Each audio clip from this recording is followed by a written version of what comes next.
Hi, my name is Matt Carroll with World Class Coaching. And with the help of Academy Sports Coach 2022, I want to talk to you about a session I have for taking players 1v1. A lot of the session is inspired by this book we have here at the World Class Coaching called Advanced 1v1 Training by Stefano Santona. I'm going to put that in the comments so you can download it on your own if you were a World Class Coaching member. And what I think it does is it's a lot of different ways. How many times do we see a 1v1 session where it's a box, two lines, run at each other, go 1v1, maybe it's 1v1 to goal, and then we go on the next one. I think there's a lot of concepts within 1v1 that we just kind of hope that the players pick up on their own. And I think this book and the session we've created that's been inspired by the book do a great job of helping you understand how you can teach these concepts spatially to your players. And I think the drills here lend themselves that you can do a lot of different things within it. So we start here with a box, just one box, and it's long ways. So we're going from this end to this end. We'll change it up in a second. Um, so what we're talking about here is dribbling long, beating a guy and then dribbling off into space. Okay. So this defender here comes at the attacker, and we'd love to go through this box here in the middle because we can go right through them. That's not always the easiest thing, but we're looking to explode past the defender and find one of these wide areas quickly. So the way I like to explain it to my players is when you're dribbling at a defender, okay, you want to read the situation. Where's their front foot? Where's their body position? Where's the cover behind them? So you read the situation, okay? You attack with a move. You explode into space. You don't want to just beat them, then just still be staying next to them. You explode into space, and then you attack wherever you're going. Now that might be, a goal. It might be a pass. It might be shot, whatever it is. But long ways, we're looking to keep this player tight, explode into space, and because we've got a step on them, then explode again into space to go long. So that is a good way to kind of start things off, helping them understand what we're doing after the dribble. I think a lot of players can perform, the moves, but they perform a move and they're still in the exact same spot. They haven't created any separation. So that explosion part is something I even talk about in warm-ups, where we'll do like cone circles. There'll be 7 cones. Every cone they're going to do short little chop steps in a circle around the cone. And the last step, they're going to plant both feet and explode. Or I'll have them hop forward and then hop backwards, and from that explode to the next cone. That explosive step off of the dribble. So you beat the man, you created the separation, you created the space, and then you explode into space going long here. For the next part, we'll cut it down to down over here. Look at my attacking player. Oh, not him. We'll go 1v1 wide. So the defender is going to try to defend these middle areas and push the player wide. What we have here is this player immediately is going to just take off the dribble. They're going to want to go to either this gate or this gate. So we're looking to attack wide. So the player is going to be coming at them. The defender is going to be coming at them at an angle. So again, it's not just straight up head-to-head and try to beat them 1v1. We're looking at it from different spatial awareness points. We want to dribble wide. Maybe you're coming across the middle. Maybe you're a 6 that receives the pass from the other 6 and you're transitioning space. You want to go to these wide areas quickly. So what we have here is if the attacker can get in between one of these two grids without being touched by the defender, they get a point. If the defender is able with their hands able to touch this defender or this attacker, they get a point. So we're not just talking about winning the ball. We're talking about using speed and using speed to with the dribble to avoid being closed down. So it's not just, hey, can you go into this guy? A lot of I think attackers will initiate contact, initiate dribbling at a man when they don't always need to. They'll do it because they see them and it's more comfortable to have that guy in front of you, and you have control of the ball rather than be able to with speed take a big touch into space and read the situation and then explode from that situation. So this defender steps in to here, from back here. Player recognizes that. They take their dribble wide. They take a big touch and they explode into space. And the only thing is they have to be under control when they reach this grid. So it gives them a target. You don't want to just kick a ball away and run after it. But if you can kick a ball into space and then run after it, you're much faster without the ball at your foot. So they dribble, they draw the defender in, and they use the explosive touch to then explode into space. Now what we'll do is we'll add a couple more cones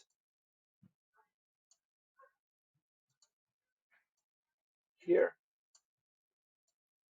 The same thing.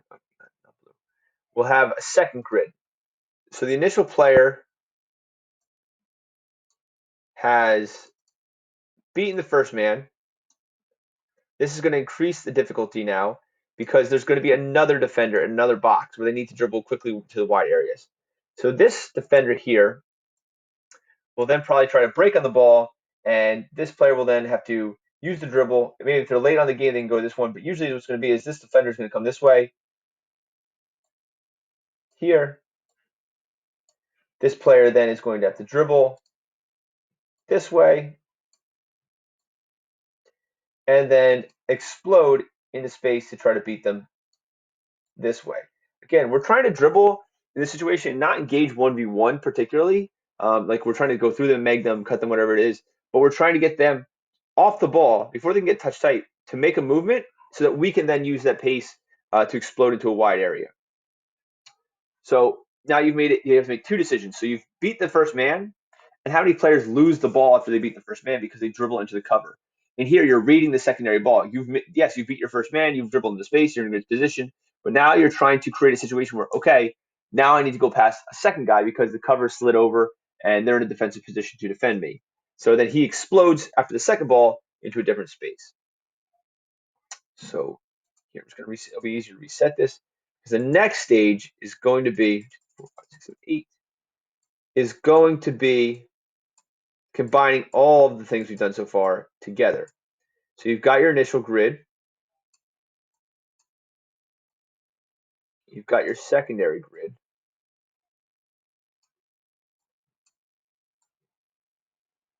and then you've got a long grid. Just a little tighter so we can demonstrate. This is a longer grid.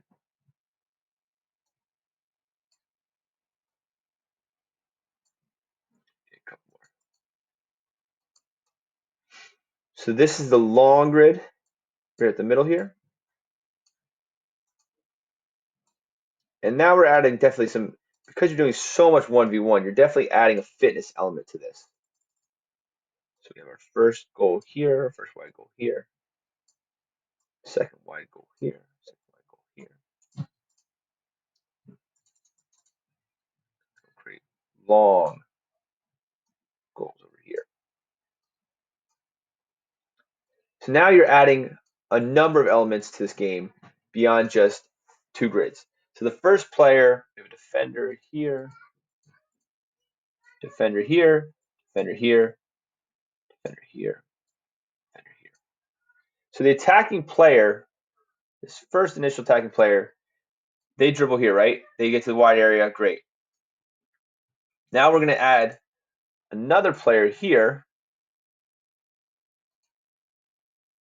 that then is reading the situation. The defender's pulled out here. This guy is then going to go this way. He's going to read the situation. Okay. So now this defender then will slide and try to put pressure on this guy here. So again, it's gonna be a little harder for the defenders. They're getting some conditioning work too, but we're also reading situations. We're making a game like we're saying, hey, here's the space. I'm going to take advantage of this space.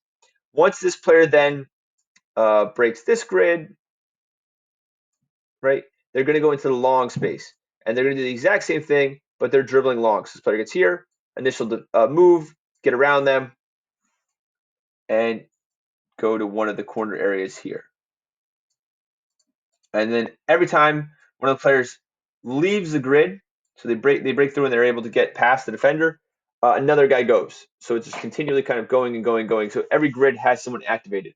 Now maybe you want to implement a rule where you can't have two players in the same grid at the same time. So this guy knows he has a space here, but this guy over here still maybe in this grid and hasn't completed his dribble. So he can't enter that grid yet. So he needs to turn around, do another move and create more space so he can take more, allow this guy a little more time and delay the action so then he can go forward, simulating the kind of in-game situation where, hey, you'd like to play a through ball here, the guys ran off sides, you have to turn around, redouble, find another option. Okay, so it's reading when and where you can go forward and when and where how to attack. with the 1v1.